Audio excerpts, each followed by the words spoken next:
shall judge necessary and expedient.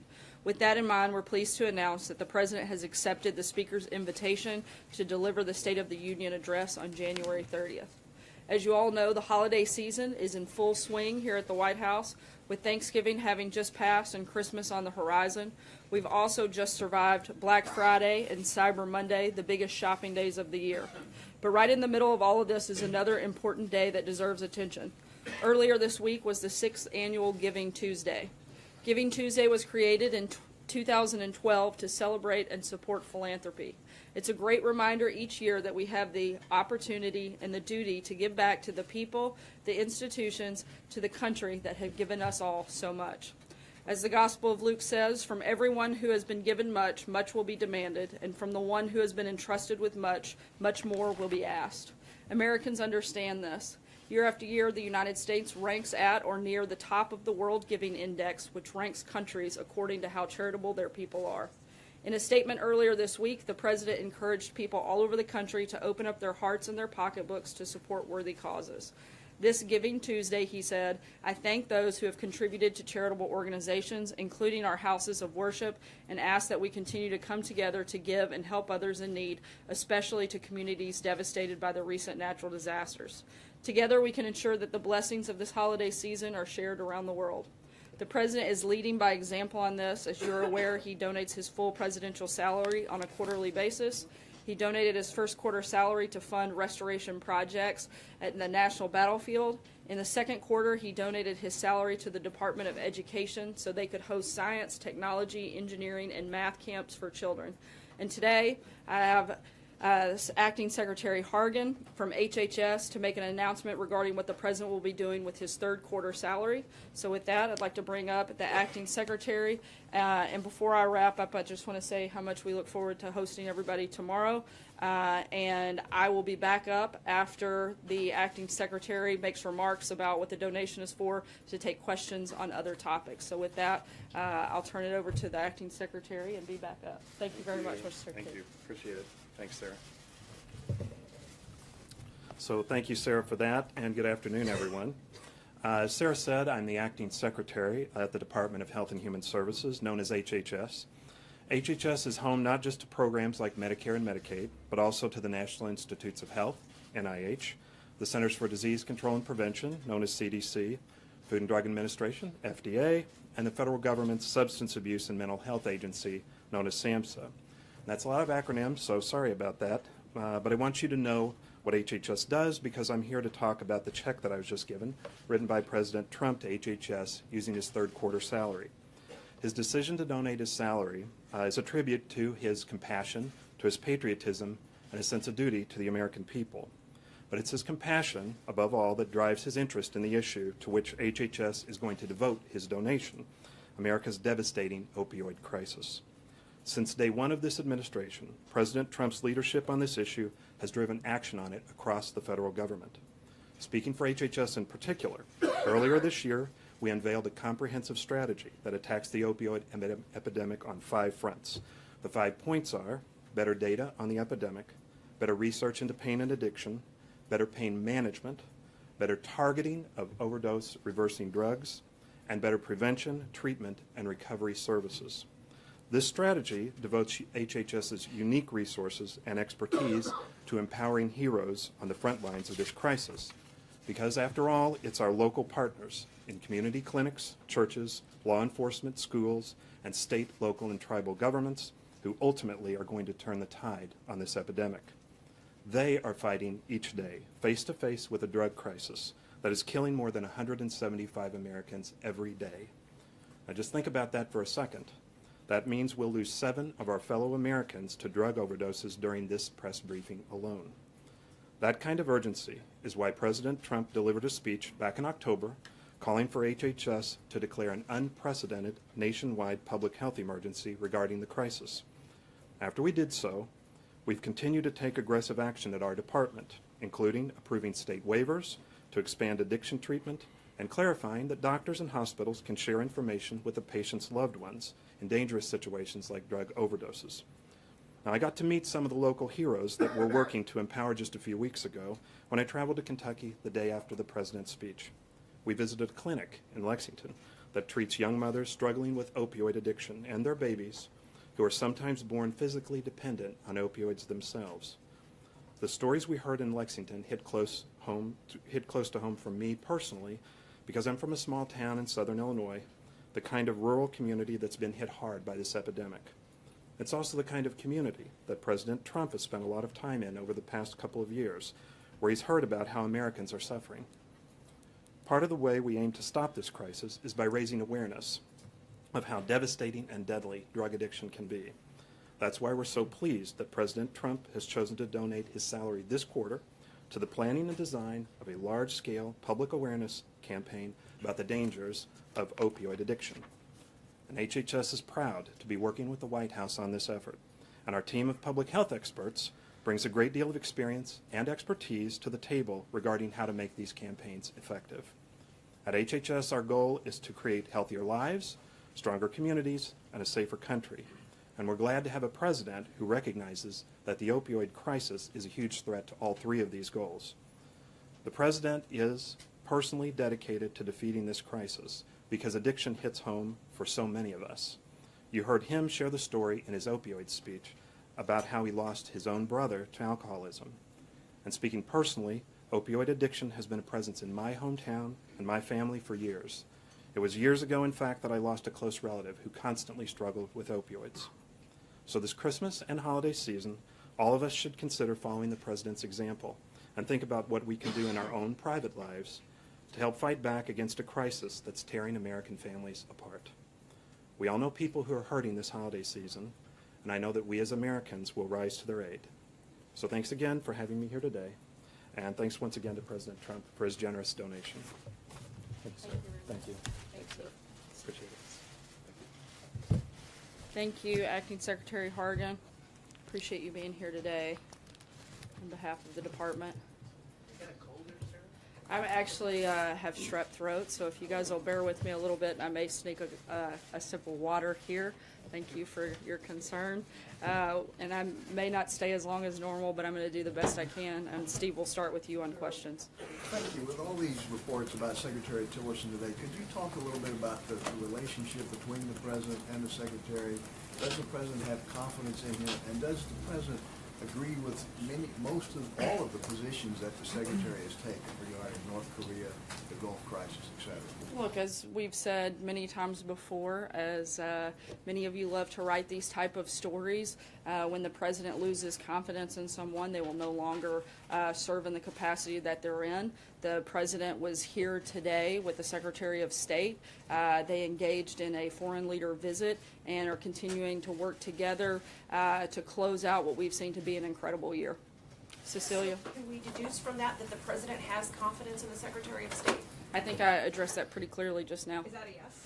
As I just said, and as we've said many times before, when it comes to questions like this of senior staff and cabinet secretaries, when the president loses confidence in somebody, they'll no longer be here. As the president said on the record, and several of you were in the room in the Oval today, the Secretary of State is here, and we're working hard to get big things accomplished and close out what's already been a very strong and positive year. What's Matthew? his future in the administration? I'm sorry? What's his future in the administration? I think his future right now is to continue working hard as the Secretary of State, continue working with the President to carry out his agenda. Matthew? Thanks.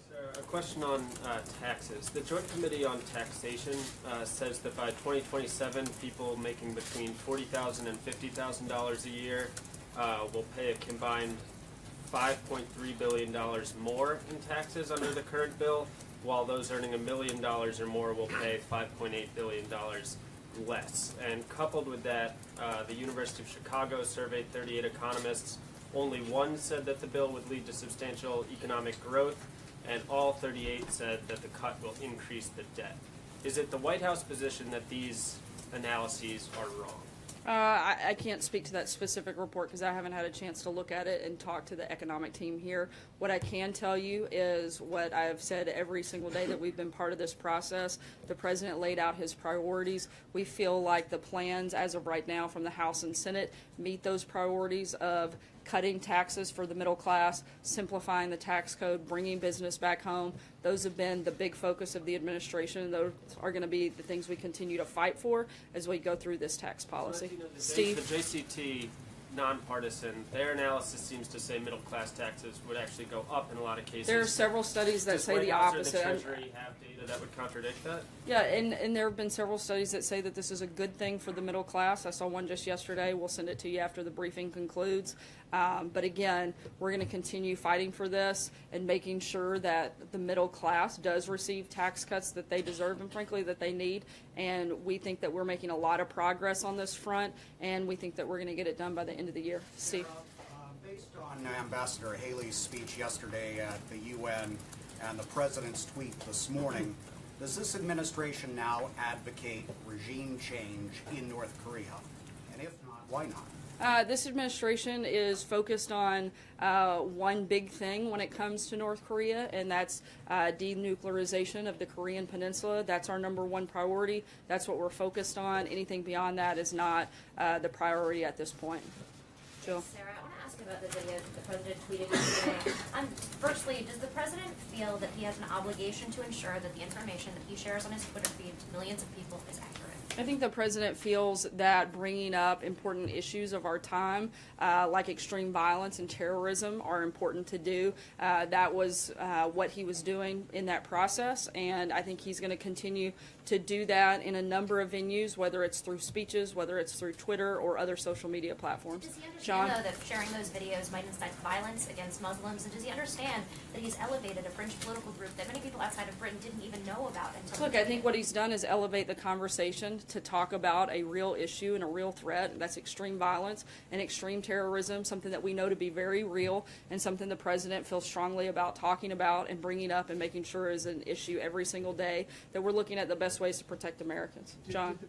On that point, Sarah, did the president, when he retweeted Jada Franson, know who she was? No, I don't believe so. But I think he knew what the issues are, and that is that we have a real threat of extreme violence and terrorism, not just in this country, but across the globe, particularly in Europe. And that was the point he was making. And I don't really have much to add beyond that. Alex? Sarah? Yesterday, the president tweeted that NBC should terminate Joe Scarborough because of a, quote, unsolved mystery that took place in Florida years ago. Why did President Trump think it was appropriate to seemingly reference the death of Lori Klausas in 2001? And does he think Scarborough is responsible for the death of his former aide? I don't have anything to add on that front beyond the tweet. April? Sarah, a couple things. One, what was the tipping point between President Trump and Tillerson? Like I said, I don't believe there was a tipping point, considering they were sitting here in a meeting today working hard to carry out the president's agenda. I think the tipping point is trying to do the best they can to make sure that they're making our world a better place, making America safer, and they're working together to get that done. Is the president listening to Tillerson as it relates to North Korea, as North Korea is escalating? The president's listening to the Secretary of State as well as the Secretary of Defense, the National Security Advisor, his Chief of Staff, the Chairman of the Joint Chiefs of Staff, and a number of other individuals, including world leaders that he's spoken to several times this week, specifically about North Korea, and he's going to continue to do that and continue to talk to all of the relevant stakeholders. John, sorry, April, I'm going to keep moving. What about John Conyers? I'm gonna- He's in the hospital and there's a call for him to resign. What does the president have to say about that? That's a decision for John Conyers to make. John? Thanks a lot, Sarah. Back to Tillerson, where does the administration think these stories are coming from? Is it difficult, in your view, for Mr. Tillerson to carry out his job as Secretary of State with all of these questions surrounding whether or not he's going to be in the administration maybe through January of next year?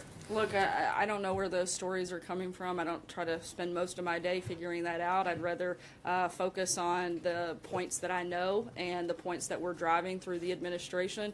And the Secretary of State's a pretty tough guy. I think he'll be just fine carrying his job out. Blake? Sarah, we often hear the president or see the president talk about the stock market. We haven't yet heard from him, though, on a separate but similar issue, which is cryptocurrency. Has the president been following this at all?